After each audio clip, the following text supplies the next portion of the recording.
नमस्कार साथियों, मैं अनीश कुमार शुक्ल स्वागत करता हूं आप लोगों का एग्री थिंकर्स के लर्निंग प्लेटफॉर्म पर।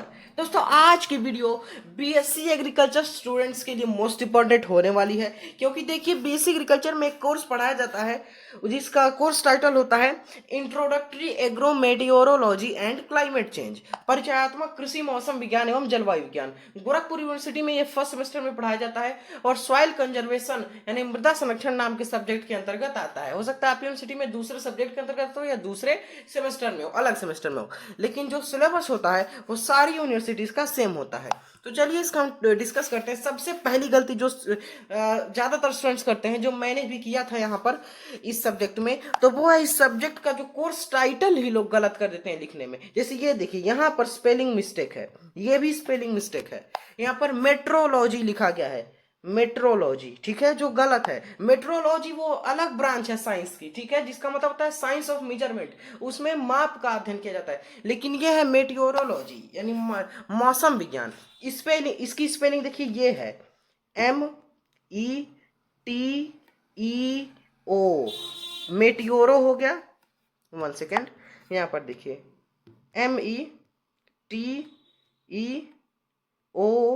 METEORO, मेटियोरो, LOGY logy. तो यही इसका राइट स्पेलिंग होगा क्या? तो METEOROLOGY, मेटियोरोलॉजी। और तो ये स्पेलिंग को आप काट देंगे, ये गलत स्पेलिंग है, ठीक है। तो इस टॉपिक का नाम है meaning and scope of agricultural यानी meteorology, meaning and scope of agriculture meteorology, climate and weather. ये इंट्रोडक्टरी क्लास है, तो इसको हम डिस्कस करते हैं। पहले देखिए यहाँ पर आप लोग मेटियोरोलॉजी के बारे में देखिए। तो ये देखिए मेटियोरोलॉजी, ये बार बार गलत स्पेलिंग लिखी जा रही है। इसको आप जो मैंने बताया वो आप लिखेंगे METEOROLOGY। तो मेटियोरोलॉजी ये ग्रीक वर्ड से निकला है। कौन कौन से? तो ग्रीक वर्ड से निकला है, ठीक है, इसको आपको ध्यान में रखना है। उसमें से एक ग्रीक वर्ड है मेटियोरोन और दूसरा है लोगोस, ठीक है। मेटियोरोन का मतलब होता है above the surface, above the earth surface, यानी जो पृथ्वी की सतह है, अर्थ की सरफेस है, उसके ऊपर, अबव जो स्टडी करते हैं। और स्टडी मतलब लोगोस मतलब होता है टू स्टडी, ठीक है। तो ऐसे हो जाएगा। तो मैंने आपको बताया कि मेटियोरोलॉजी ग्रीक शब्द है जो दो ग्रीक शब्दों से बना है, मेटियोरोन प्लस लोगोस। मेटियोरोन का मतलब होता है अबव द अर्थ सरफेस यानी पृथ्वी की सतह के ऊपर, और लोगोस का मतलब होता है स्टडी।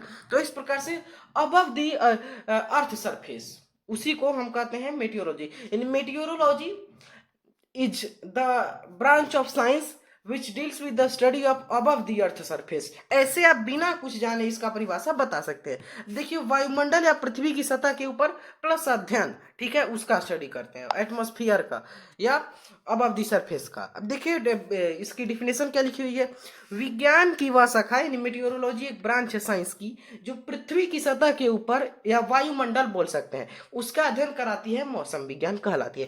यानी meteorology is the branch of science which deals with the study of above the earth surface or atmosphere that is called meteorology। Okay, अब देख लीजिए मौसम विज्ञान यानी मेटियोरोलॉजी के फादर है लूक हावर्ड। वैसे तो ये पूछा नहीं जाता है, लेकिन फिर भी आप ध्यान में रखेंगे, LUKEHOWARD, लुक हावर्ड, ठीक है। अब देखिए, अब इसमें हम कुछ पढ़ते हैं। भौतिकी और भूगोल का संयोजन जो है वो मेटियोरोलॉजी में मिलता है।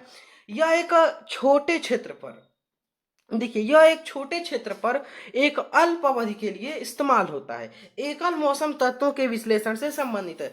अब इसको क्या बोलते हैं? एक और नाम है मेटियोरोलॉजी का, वातावरण की भौतिकी यानी फिजिक्स ऑफ एटमॉस्फेयर के रूप में भी इसे जानते हैं, ठीक है।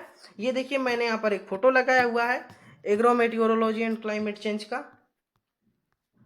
कोर्स टाइटल आपका introductory agro meteorology and climate change. अब देखिए वेदर क्या होता है, एक मिनट, देखिए मौसम के अध्ययन यानी स्टडी ऑफ वेदर। अब देखिए कितनी परिभाषाएं आपका निकली। पहले तो आपकी निकल गई कि study of above this earth surface that is called meteorology यानी अर्थ सरफेस, पृथ्वी सतह के ऊपर का अध्ययन। दूसरा हो गया study of atmosphere is called meteorology. तीसरा आपको निकला study of weather is called meteorology. तो वेदर मतलब मौसम, मौसम का विज्ञान मतलब मौसम विज्ञान, ये तो साधारण सी बात है। मौसम के अध्ययन को स्टडी ऑफ वेदर, उसी को कहते हैं मौसम विज्ञान। अब देखिए मौसम क्या होता है, मौसम, वेदर, देखिए तो किसी दिए गए स्थान व समय पर वातावरण की भौतिक स्थिति को मौसम के रूप में जानता है। जैसे कोई भी छोटा स्थान है, कोई दिया गया विशेष स्थान विशेष समय, उस पर जो वातावरण है, इन्वायरमेंट की जो फिजिकल कंडीशन होगी, उसी को कहते हैं हम इस यहाँ पर मेटियोरोलॉजी, मतलब नहीं वेदर कहते हैं। यहाँ पर लिखा हुआ है the physical state of the atmosphere at a given place of time, at given place and time, यानी एक दिए हुए समय और प्लेस पर, समय और जगह पर जो एटमॉस्फेयर की, जो वायुमंडल की फिजिकल स्टेट्स हैं, यानी भौतिक अवस्थाएं हैं, उसी को कहते हैं मेटियोरोलॉजी। ठीक है, ये ध्यान में रखना है।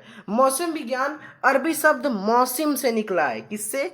मौसम विज्ञान अरबी शब्द मौसम से निकला है। ठीक है, individual weather phenomena for a particular place, यही होता है। देखिए, इन जो वेदर फिनोमिना होता है वो, यानी जो वातावरणीय फिनोमिना होता है, मौसमी जो दशाएं होती हैं, वो हर स्थान के लिए, एक पर्टिकुलर प्लेस के लिए, एक विशेष स्थान के लिए इंडिविजुअल होती हैं, अलग अलग होती हैं। अब देखिए, एक क्या बात है कि जो वेदर है वो एवरी चेंजेबल है, मतलब टेम्परेरी है। इसका मतलब क्या? जैसे अभी मौसम है, एकदम धूप हुआ है, उसके बाद अचानक बारिश होने लगी तो ये तुरंत चेंज हो गया, तभी तुमने लिखा कि चेंजेबल, एवरी चेंजेबल है, टेम्परेरी है। जैसे अभी बारिश हो रही है, घाम निकल, मतलब धूप निकल गया, तो वही आपका हो गया यहाँ पर, यानी एवरी चेंजेबल है। जबकि क्लाइमेट में ऐसा नहीं है, वो कम से कम 30 साल में बदलता है या उससे भी ज्यादा में। देखिए क्लाइमेट क्या लिखा गया है, तो क्लाइमेट यहां पर आप देख सकते हैं कि यहां पर डिफिनेशन क्या होगी इसकी, जलवायु किसी स्थान के वातावरण की, ये देखिए, दीर्घकालीन दशाओं को व्यक्त करने के लिए प्रयोग किया जाता है। अब वेदर क्या था? वेदर ये था कि वो किसी दिए गए प्लेस और टाइम पर जो एटमॉस्फेयर की फिजिकल कंडीशन, ठीक है, फिजिकल स्टेट्स, वो यानी कम टाइम के लिए, ठीक है, वो थी, और वो अल्पकालीन था। जबकि हमारा जो क्लाइमेट है ये दीर्घकालीन है। ये देखिए क्या लिखा है यहाँ पर, physical state of atmosphere at a given place and time, ठीक है, ये टेम्परेरी होता है। जबकि आप कह सकते हैं ये हमारा जो क्लाइमेट है वो परमानेंट होता है। ठीक है, यहाँ पर देखिए, long time regime of atmospheric variables, इसी को कहते हैं क्लाइमेट। यानी क्लाइमेट जो एटमॉस्फेरिक वेरिएबल्स हैं, विभिन्नताएं हैं, वातावरणीय विभिन्नताएं, उनका लॉन्ग टाइम रेजाइम है, लंबे समय का है। ठीक है, अब यहाँ पर देखिए आप लोग, सामान्यतः जलवायु का असर किसी दिए गए क्षेत्र में लंबे समय तक औसत मौसम से होता है, यानी लॉन्ग टाइम इसका होता है, जबकि उसका शॉर्ट टाइम था वेदर का। यहाँ पर परमानेंट होता है, वेदर में टेम्परेरी था। इसके एग्जांपल में कोल्ड सीजन। अब देखिए अंतर देख लीजिए क्लाइमेट और वेदर में। तो पहले देखिए क्लाइमेट, यहाँ पर पहले वेदर देखिए, पहले आप वेदर को लिखेंगे, ठीक है, मतलब मौसम। मौसम का किसी स्थान या प्रदेश की अल्पकालिक वायुमंडलीय दशाओं का सूचक है। जबकि जलवायु क्या है? जलवायु लंबी काल अवधि के लिए औसत मौसम की दशाओं का परिचायक है। क्षेत्र यानी एरिया देख लीजिए।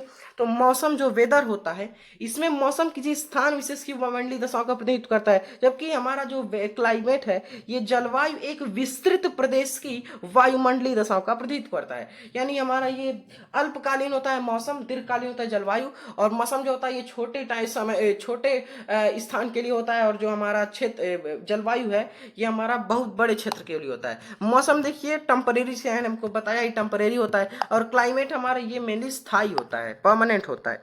अब देखिए एग्रीकल्चरल मेटियोरोलॉजी या एग्रो मेटियोरोलॉजी, ठीक है, तो ये क्या होता है? ठीक है, तो मौसम विज्ञान की वह शाखा जो बढ़ते पौधों, जो हमारे ग्रोइंग क्रॉप्स हैं, और एनिमल्स हैं, यानी जानवरों, जीवों के पर्यावरण की भौतिक स्थितियों, यानी जो फिजिकल सिचुएशंस हैं लिविंग के इन्वायरमेंट की, उनकी जांच पड़ताल या अनुसंधान करती है, कृषि मौसम विज्ञान कहलाती है।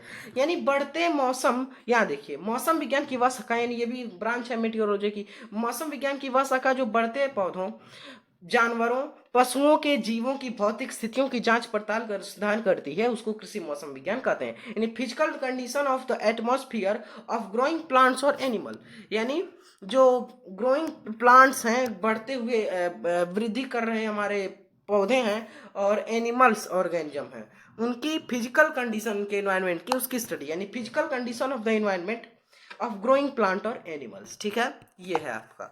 यहाँ पर फिर देखिए, मौसम में जलवायु की परिस्थितियां कृषि उत्पाद के बीच संबंध को दर्शाती हैं। स्कोप ऑफ एग्रीकल्चर मेटियोरोलॉजी, तो पहला स्कोप इसका यही है कि प्रभावी फसल योजना यानी जो क्रॉप प्लानिंग है उसके किसी दिए गए क्षेत्र के जलवायु संसाधनों का अध्ययन कराती है। मौसम आधारित प्रभावी कृषि कार्यों का विकास इससे हो जाता है। फसल की पैदावार के लिए जो पूर्वानुमान है यानी फोरकास्टिंग कर सकते हैं, ठीक है, पूरा वो हम आपको बताएंगे वेदर फोरकास्टिंग का।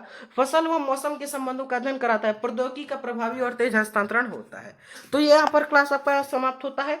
अब ये चूंकि ये मेरा ही नोट्स है फर्स्ट सेमेस्टर का, तो इसलिए अब मैंने आपको यहाँ पर इस नोट से डिस्कस कराया है। अब आपको इसका पीडीएफ चाहिए तो आपको ज्वाइन करना है टेलीग्राम चैनल को। लिंक आपको मिल जाएगा डिस्क्रिप्शन सेक्शन में। आज ही हम इसका पीडीएफ वहां पर अपलोड कर देंगे। वहां से पीडीएफ आप डाउनलोड करके नोट्स बनाइए, लिख लीजिए, उसको पढ़ लीजिए, प्रिंट निकालिए, कुछ भी कर सकते हैं, ठीक है।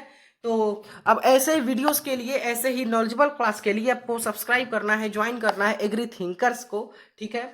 और मिलते हैं किसी और नॉलेजेबल वीडियो में। तब तक के लिए जुड़े रहे एग्री थिंकर्स के साथ। आपकी प्रिपरेशन एकदम ऐसे ही क्वालिटी कंटेंट मैटर के साथ हम कराएंगे। सिर्फ आपको एग्री थिंकर्स के साथ जुड़े रहना है, ठीक है।